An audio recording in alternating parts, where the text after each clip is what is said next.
Live from the BDN Studios, it's Bang and Dang. That's awesome. If you don't like that, then You ain't black.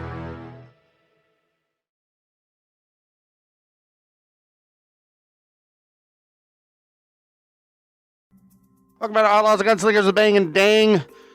And this one is what we live for.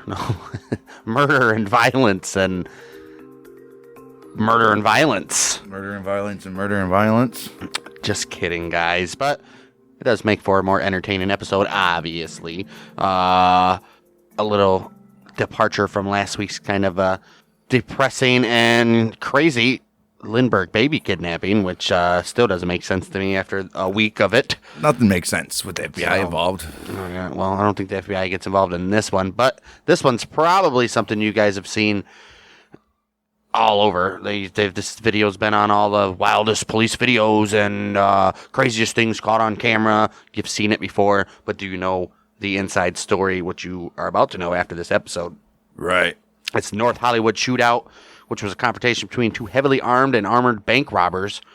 Get that. Larry Phillips Jr. and Emil Mataserano. Oh, there you go, Gravedigger JC3. Though misspelling like Lucchese. Lucchese. Two bunch of morons mispronounced people's names. Idiots. They were shooting out against members of the What'd LA. you say his name was? Maserati? Mataserano. Mataserano.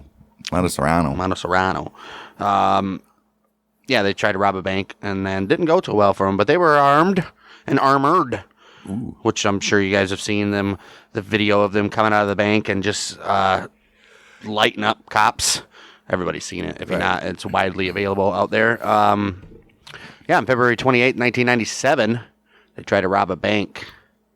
Larry Eugene Phillips Jr., born on September 20th, 1970. He dies that day, spoiler alert. And Romanian-born Decibel Stefan Emil Mataserano, who was born July 19th, 1966, and dies that day. They first met at a Gold's Gym, because of course they do. Right. Roid heads. What? Some roid heads. Roid heads, exactly. In Venice, California. Yeah, 1989, Phillips, who was 5 feet tall and 193 pounds, and Mataserano was 6 feet tall and 330 pounds. Jeez, a little heavy there, guy.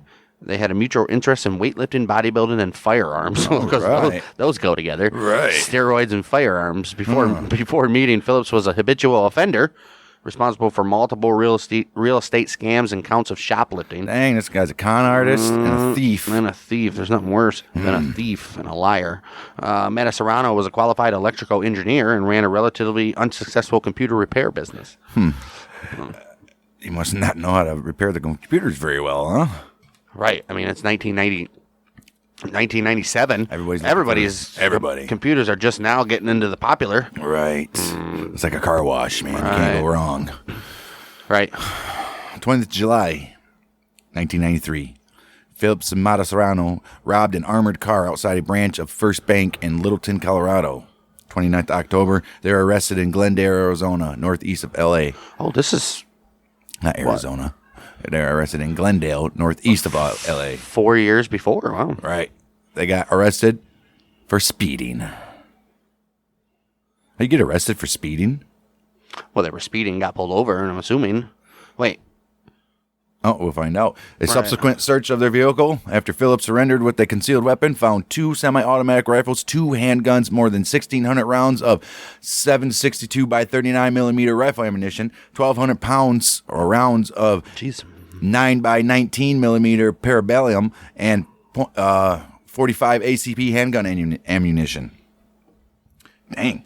Radio scanners, smoke bombs, improvised explosive devices, body armor vest, and 3 different California license plates. Jeez. Wow. And this is in 93.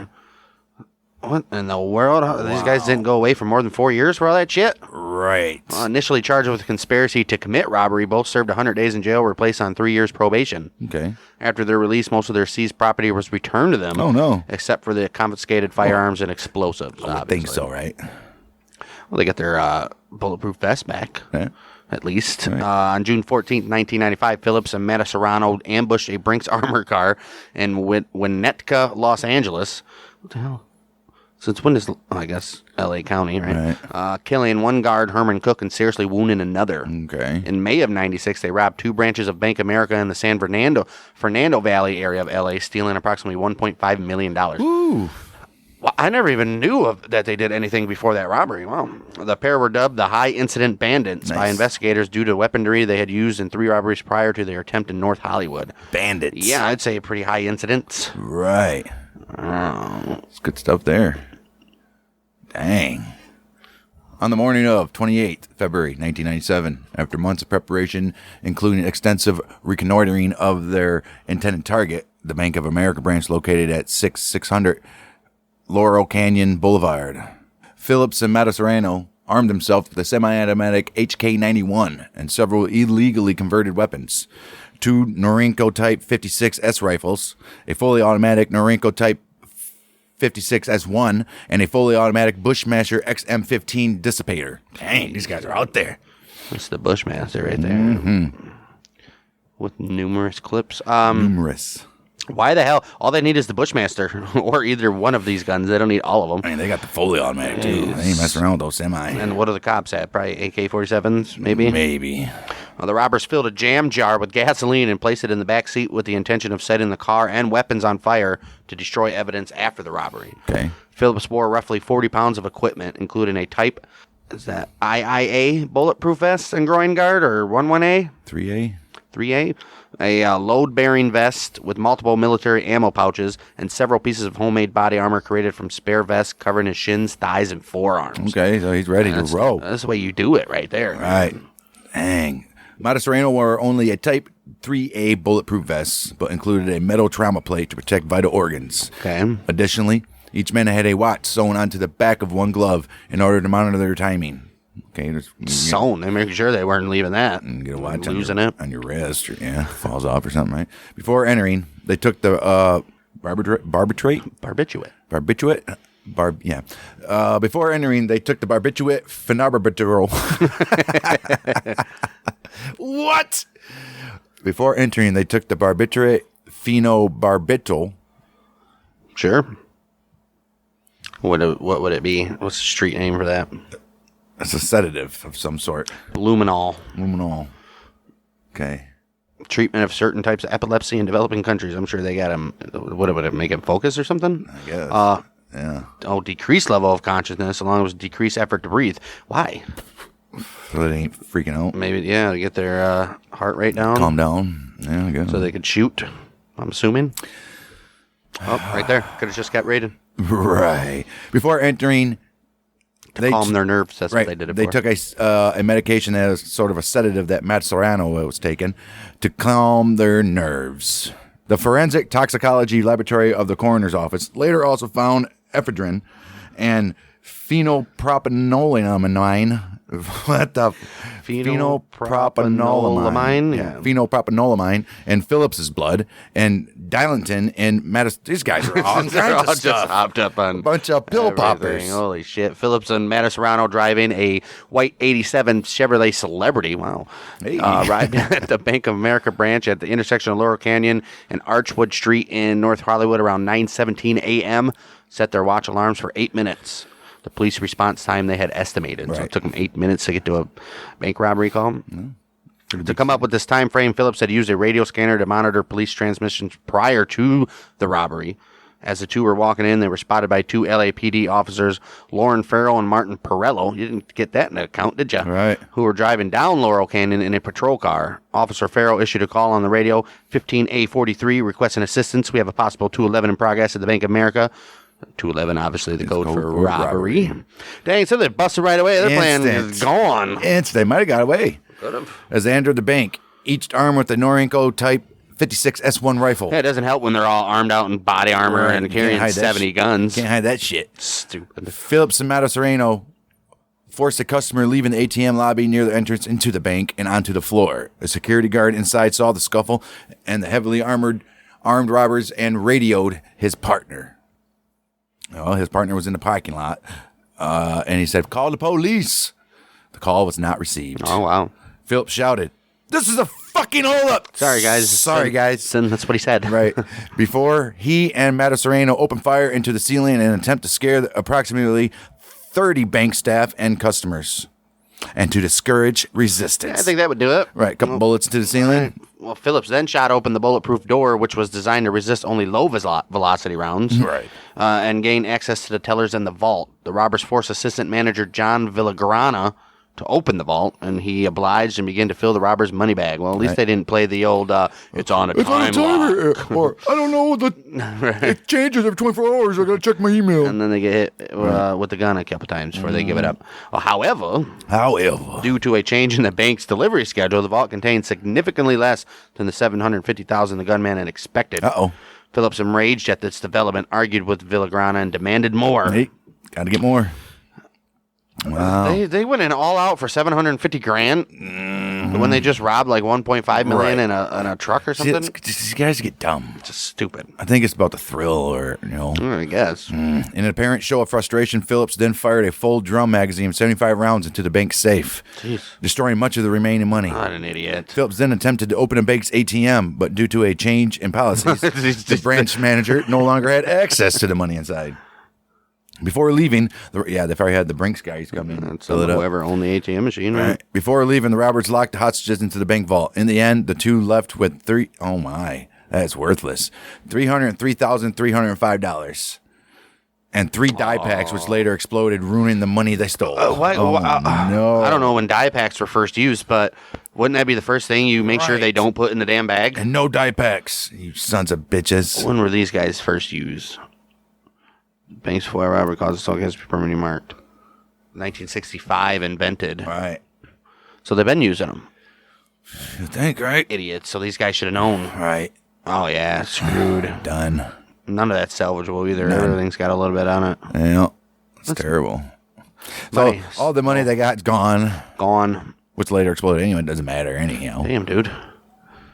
This is outside the bank. All these cars there, and then a bunch blocking all the entrance or the exits. That's ridiculous. Well, it's good for them. Outside, the first responding officers heard gunfire from the bank and made another radio call for additional units before taking cover behind their patrol car, weapons trained on the bank doors. While the robbers were still inside, more patrol and detective units arrived and took strategic positions at all 4 corners of the bank, effectively surrounding it. At about 9:24, this is like, 8 minutes? All right. 8 minutes, yeah. This is when they all got there, too.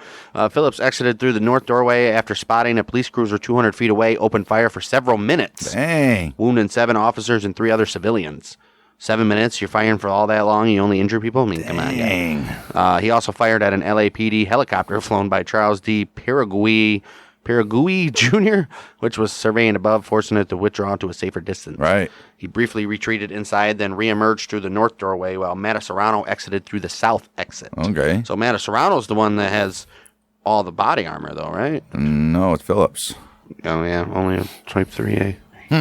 While Phillips and Matasereno began to engage the officers, firing sporadic bursts into the patrol cars that had been positioned on Laurel Canyon in front of the bank. Officers, armed with standard Beretta 92FS 9mm pistols, Smith & Wesson Model 1538 special revolvers, and a 12-gauge Ithaca Model 37 pump-action shotgun, immediately returned fire. The officers' weaponry could not penetrate the body armor worn by Phillips and Matasereno, and most of the LAPD officers' service pistols had insufficient range and poor accuracy. Yeah, so these guys can only shoot 20, 30 feet accurately.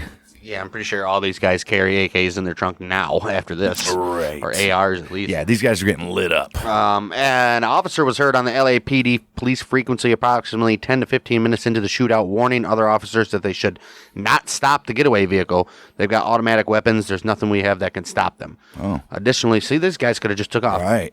Additionally, the officers were pinned down by the heavy spray of gunfire coming from the robbers, making it difficult to attempt a headshot. I mean, they had it.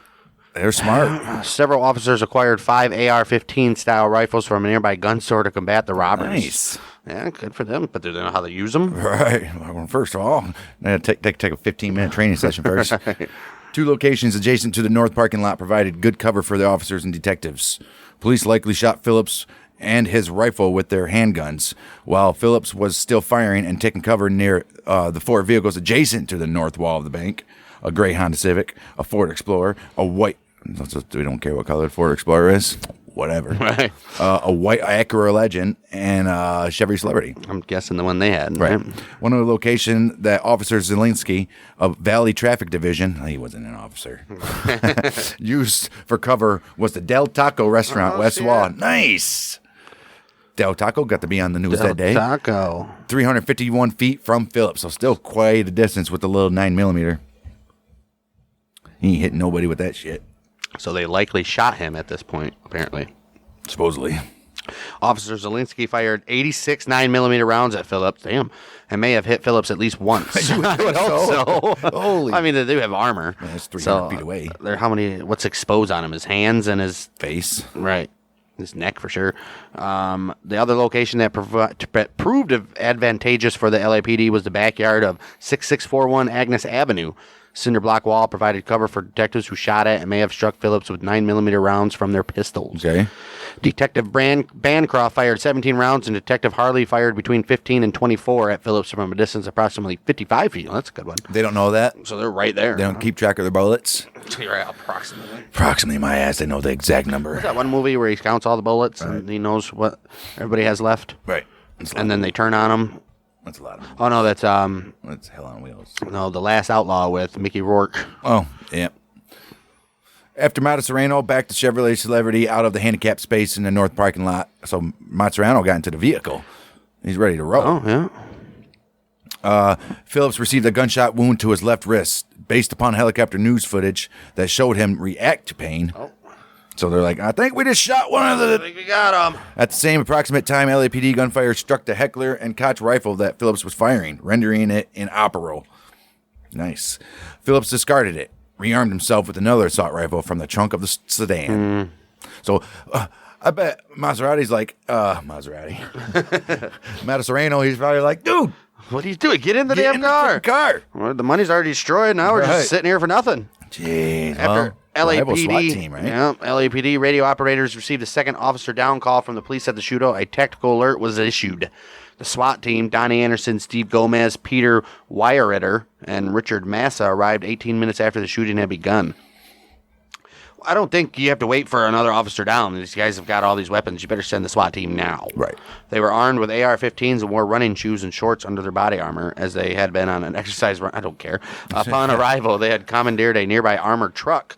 Well, it's just nearby armored trucks just riding around New York or L.A., which was used to extract wounded civilians and officers from the scene. Okay. How the hell did they just get an armored truck? Right. While still in the parking lot, Mazzarano was shot in the right buttock. Ooh, you shot me in the ass! Right. The right leg and the left forearm. Oh, see, bud, you should have wore those other protectives. Right. A fourth projectile then lacerated his upper right eye socket. Whoa, he almost lost his head.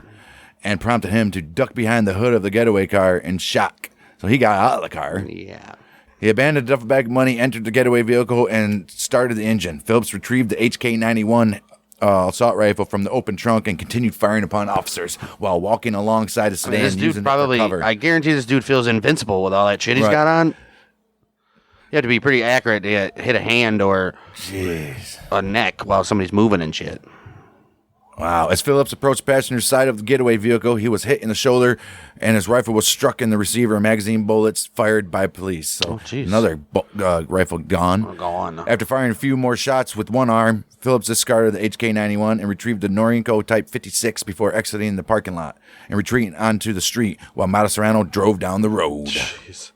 At 9:52 a.m., Phillips turned east. So this is already 30 minutes in.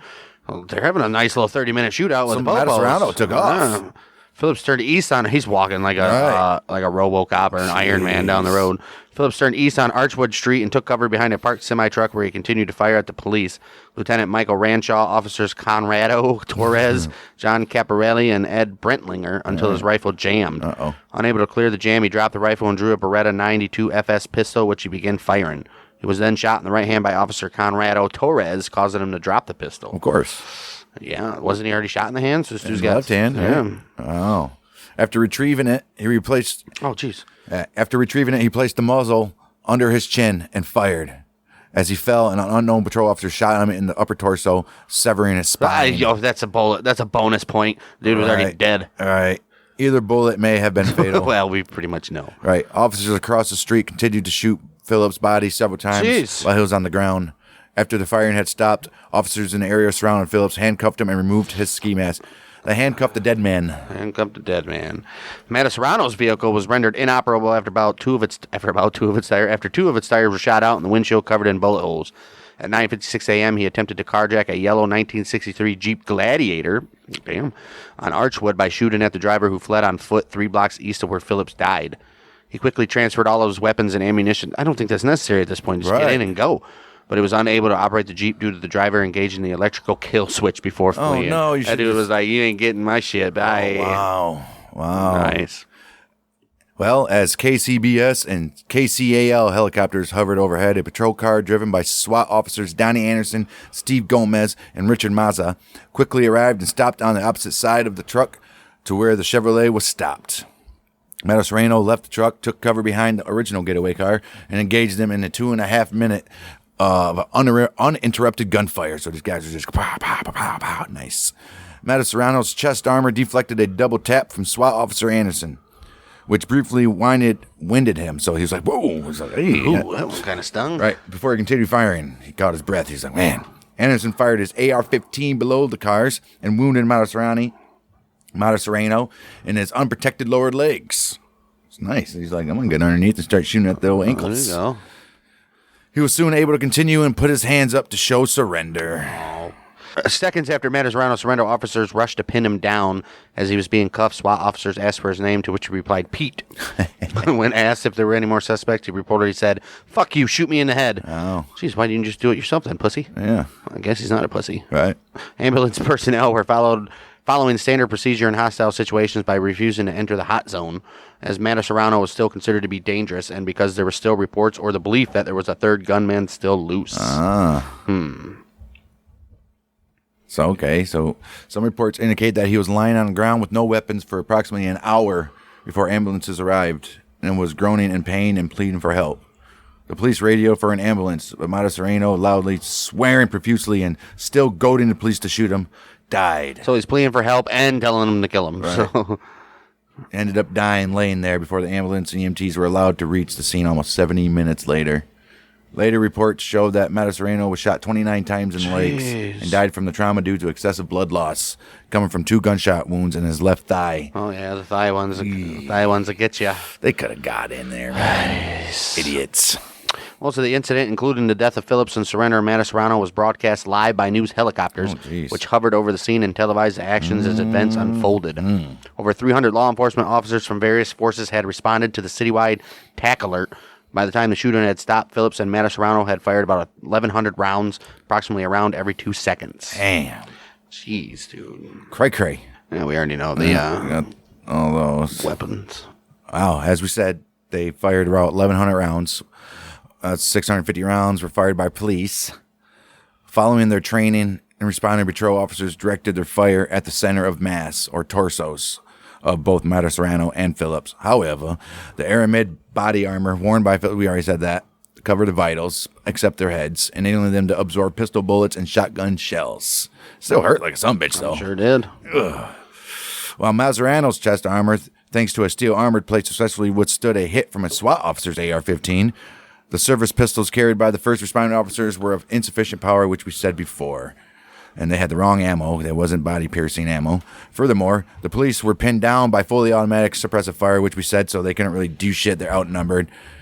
I mean, not outnumbered. They're out. Well, that's why I said earlier, they don't have time to aim at your neck or open area, so they're just firing blindly, pretty much. They're outgunned by 2 guys blowing it up, man. Just steaming up those rifles. You cook freaking steaks on those barrels. Or bacon, wrap bacon around it. Sure. There's videos out there of people doing that. Yeah, right. Bacon. Oh, yeah, I've seen that. You think it'd be smoky? Weird.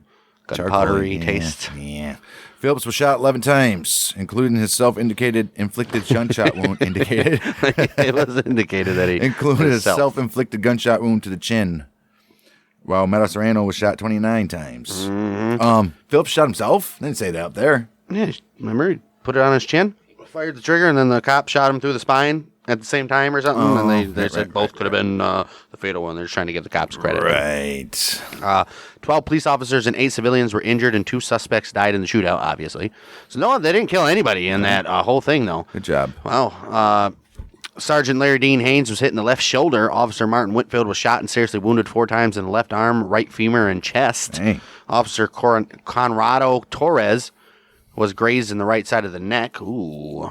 Officer James Zorbavan was shot twice and seriously wounded in the lower back, hip, and thigh. Ooh, he might never walk. Detective William John Krulak was hit in the right ankle. He's fine. Detective Tracy Angeles was grazed in the stomach and buttock. Ooh, Grays. He's good. Officer Stuart Guy was hit twice in the right femur and right forearm. Ooh, that's rough. Detective Earl Valadares was hit in the head by flying debris. Ooh, Officer sucks. Ed Brettlinger was hit by gunfire and by concrete shit. fragments on the face and left forearm. Dang. Officer William Lance was hit in the right knee. Officer John Goodman was hit by flying glass and shrapnel. Ooh, that's worse. Officer David Grimes was injured in a traffic accident. Somebody was trying to get the hell away from that. In terms of civilians, Mildred Nolte was struck across the face. Dang. John Villagrana was struck across the head by the stock of an assault rifle. Oh, damn, so they busted him. All right. Xavier Orzaco was struck across the face. Oh, so these are all in the bank. Barry Golden was hit by flying glass and shrapnel. Tracy Fisher was hit in the left ankle. Michael Horn was hit in the left side of the chest. Jose Harrow was hit by flying glass and shrapnel. William Burmar was hit by glass and shrapnel fragments in the right arm, left temple, and nose. Okay. And obviously the 2 guys died. All right. Aftermath. Got a lot of drawings they're going to have to be doing throughout the city. Dude, there's 2,000 of those little yellow placard things everywhere, dude. So holy shit. Oh, no. The shootout contributed to motivating the arming of the rank and file police officers. L.A. and nationwide with semi-automatic rifles. Yeah, it's probably pretty good thing to have. Los Angeles is like, I think we should get these semi-automatic rifles, and the rest of the country is like, we hear you, bud. I think they're watching it on TV and they're already putting in orders. Chicago's like, yeah, we'll wait a little while. The effectiveness and the effectiveness of the standard of small caliber police pistols and shotguns, like we said, they don't do nothing. Close range, that's it. And this led for Trend United States for selected police officers. Oh, so arming. So they only did it for selected police officers, not just SWAT teams. I'm sure patrol officers, right? Right. The ones that are on the streets, the first responder ones, you know. So they got semi-automatic AR-15 style rifles, which they weren't AR-15s. Right. SWAT teams whose close quarters battle weaponry usually consisted of submachine guns that fired pistol cartridges, such as the Heckler and Koch MP5, began supplementing them with AR-15 rifles and carbines. Yeah. On April 17, 1997, police raided a house in Anaheim traced to Phillips and Mataserano. Among the items seized included incendiary 7.62 by 39 millimeter ammunition, flak jackets, ballistic helmets, approximately $400,000 in stolen cash, and various firearms. One particular firearm, a short-barreled AR-15 with an aftermarket red dot sight, was later released from evidence for use by law enforcement. Yeah, they were like, I'm getting this bad sumbitch here. Can we get that? And those ballistic helmets? Short-barreled, you're not going to fire very far with it, but you'll do some damage in the I wonder why they had the ballistic helmets. Close up. 7 months after the incident, the Department of Defense gave 600 surplus M16 rifles to the Los Angeles Police Department, which were issued to each patrol sergeant. So they had there's 600 police sergeants? I guess. LAPD patrol vehicles now carry AR-15s as standard issue, with bullet-resistant Kevlar plating in their doors as well. Oh, I didn't know that. Good for them. Also, as a result of this incident, LAPD authorized its officers to carry 45 ACP caliber semi-automatic pistols as side duties. As duty sidearms. There you go. Specifically, the Smith & Wesson models 4506 and 4566. Some nice little handgun there, bud. Yeah. Prior to 1997, only LAPD SWAT officers were authorized to carry 45 ACP caliber pistols, specifically the M1911A1 45 ACP 7. I would hate to be a gun guy.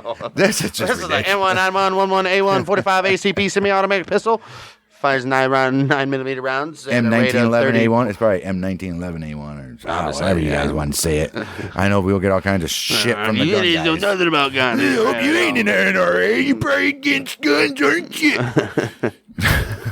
On June 12, 1998, LAPD Chief of Police Bernard C. Parks released to the Board of Police Commissioners a memorandum detailing his review of officers' use of force. I don't think there needs to be a review during the shootout. The memorandum contains many details about the shootout, including badge numbers of officers and the detectives where they positioned themselves in the perimeter around the robbers with distance of fire and how many rounds they fired from their weapons. Parks commended department personnel for their actions to distract the robbers and obstruct the robbers from attempting to evade. Uh-oh. The memorandum lists the injuries of all officers who received injuries at the hands of the robbers. Of course it does. Okay, yes. It should. A lawsuit on behalf of Mauro Serrano's children was filed by lawyer Stephen Yagman against members of LAPD detectives James Valtsticki and Officer John Futrell, claiming that Mazzarano's civil rights had been violated and that he was not allowed to bleed. He was allowed to bleed to death. Yes, he was. You didn't allow him to bleed to death. Oh, we did. We did. Well, trust me, we did. Right. The lawsuit tried in the United States District Court in February and in March of 2000 and ended in a mistrial with a hung jury. Damn, lynching should be illegal. The suit was later dropped. Mauro Serrano's family agreed to dismiss the action with a waiver of malicious prosecution. Lynching is illegal. Lynching? Yeah. Of course it is. I don't know. Can they still? Is there states out there that still do? I think that just made it a federal. By I think hanging, it's you made can it a choose federal whatever you crime. want. Yeah. Well, no, I'm talking about Right. Death by hanging? prosecution by hanging. Yeah. Maybe. You can even, I think, one of the states you can still even choose firing squad. You should be able to choose You can the way request you die. it. You should be able to choose the way you die. And if they asked, I'd be like, natural. I naturally want to die. Natural causes, please. They're like, yeah, we'll naturally pump you with this chemical. Right. The year following the shootout, 18 officers at LAPD received the Departmental Medal of Valor for their actions and met President Bill Clinton. Oh, cool. Hey. In 2003, a film about the incident was produced titled 44 Minutes, The North Hollywood Shootout. In 2004, the Los Angeles Police Museum in Highland Park opened an exhibit featuring 2 life-size mannequins of Phillips and Mauro Serrano fitted with the armor and clothing they wore and the weaponry they used. Look at these guys are freaking robbers and did all this havoc and they still get statues. I know. What the hell? Also on display at the museum is the robbers' getaway car and Officer Martin Whitfield's LAPD squad car. I mean, I guess. All bullet holes and everything. That's when the police departments in the United States was like, yeah, we're not even close to being armed properly. Like this dude just took on these two dudes just took on like 100 police officers. I think something needs to happen here. And made a helicopter retreat. Made a helicopter retreat, and the SWAT team was even on the scene for 30 minutes before they were even able to do anything. So, wow. Good for them. They tried. Could have got away a hell of a lot earlier than they did. I don't know what the hell they were thinking, but Right. Felt invincible when you have all that body armor on, I would suppose. That's going to do it for us for this very short episode of Outlaws and Gunslingers, but very entertaining one, if I do say so myself. It was. It's not bad. So, if you guys haven't checked out the rest of our stuff, we got now upwards of 35 other episodes. Go check out the back catalog. Give us a subscription on Apple or Spotify, and follow us on Twitter at OGMM Podcast at Twitter, and you can email us at bangdangpodcast@gmail.com, and we will be back next week for one other edition of Outlaws and Gunslingers with the Mountain Michiganders with Bang dang.